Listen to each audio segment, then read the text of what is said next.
Kinder, da wären wir. Hier übernachten wir eine Nacht. Boah, wie cool. Hier sieht's ja richtig schön aus. So, ihr könnt euch jetzt erstmal eure Zelte einrichten und dann treffen wir uns wieder. Welches Zelt bekommen wir denn? Ja, und welches bekommen die Jungs?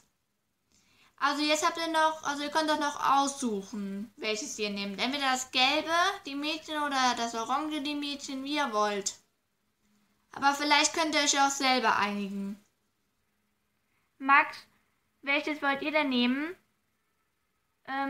Ihr könnt erst aussuchen, Lea. Ach, guck mal, der Max ist ja ganz lieb. Clara, welches wollen wir denn nehmen? Also ich würde sagen das Gelbe. Okay. Also wir wollen gerne das Gelbe nehmen, wenn das für dich in Ordnung ist, Max. Ja. Dann nehmen wir das Orangene. Okay, dann hat sich ja jetzt alles geklärt. Dann könnt ihr jetzt eure Zelte einrichten und dann treffen wir uns wieder hier in der Mitte. Boah, guck mal, da hinten ist sogar auch ein Teich. Und da ist sogar ein Schwan ist sogar da am Teich. Wie schön.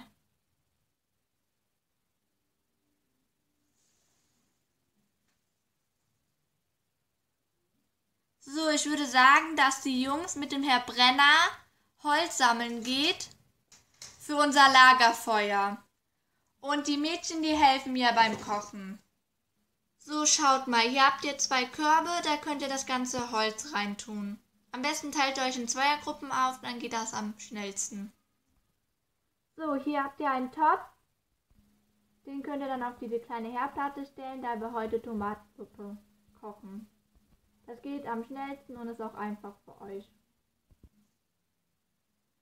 Boah, guck mal, hier liegt ganz viel Holz.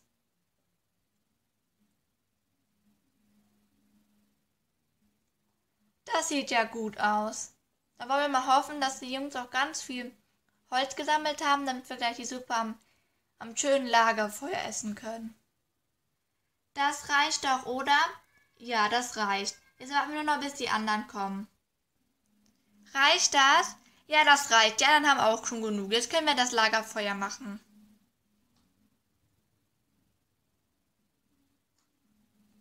Super, Jungs. Jetzt haben wir ein Lagerfeuer. Ich bin stolz auf euch. So, jetzt müssen wir nur noch kurz warten, bis die Mädchen fertig sind mit dem Essen. Und dann können wir hier vom Lagerfeuer das Essen essen.